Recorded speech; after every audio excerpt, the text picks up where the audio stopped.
Hi everyone, I'm Tavares Hines, and I'm here, a part of the World Harmony Project. Hashtag Hair Week. So I'm here to talk about my dreads and why I chose to have dreadlocks. But before I get into having dreadlocks, I'm gonna run back, just give you a little touch on the hairstyles that I've had growing up. So I remember being about 6 years old or so. I had a bald head with a rat's tail. Y'all can only imagine what that looked like. Okay. And then so as I got older, in the mid 90s or so, and I'm sorry, between 90 and 93, 94, I had a kid and play high top fade. Yes, I had a high top fade. It's hard to believe. I got photos and everything. I thought I was cool back then, but as times change, hairstyles starting to change as well. And so probably when I was in 7th grade or so, I had a high top fade with the Jerry curl, and yes, it was awesome. I reckon I looked very, very sexy with that. Yeah, so I had the Allen Iverson cornrows because that was in at the time. Everybody had cornrows, and then it got to the point where Ben Wallace. You guys might know who Ben Wallace, or remember him. He's the guy with the big afro. It looked like he just put a straight comb in it every day. So I went from having cornrows to trying to have Ben Wallace afro.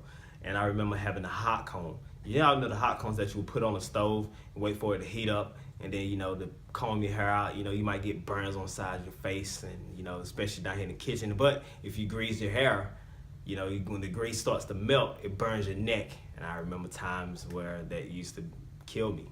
Well, not kill me, but it used to do some damage.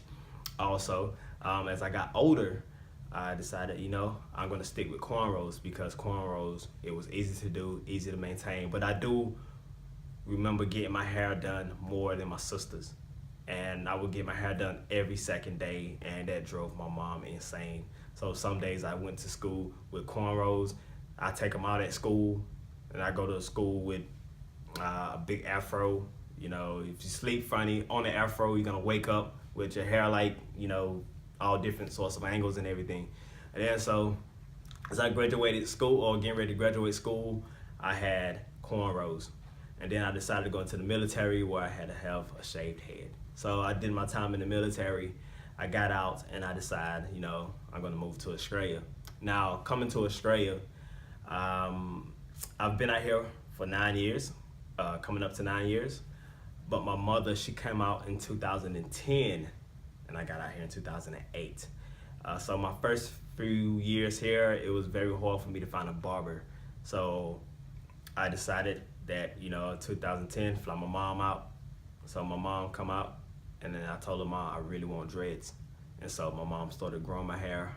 I started my dreads, and I started growing it. I couldn't wash my hair for 3 months, but I was playing basketball at the time. So, the little bit that she did, it would come unraveled and everything, and I had to start it all over again. Then as my hair got longer, my hair started to grow and grow and grow and grow.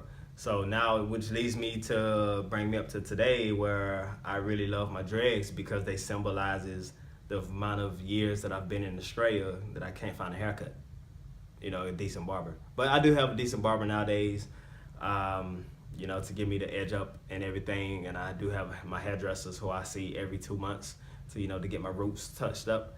My dreads symbolizes the pain that I've endured over the last 7.5 years of having them. Every time I go get my hair done, it's painful because they use crochet hooks.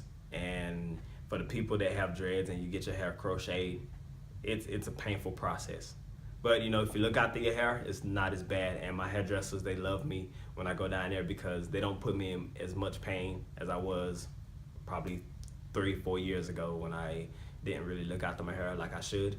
But now, they love every time I go down there. I just want to thank y'all for listening to my little story on the reason why I grew my dreads.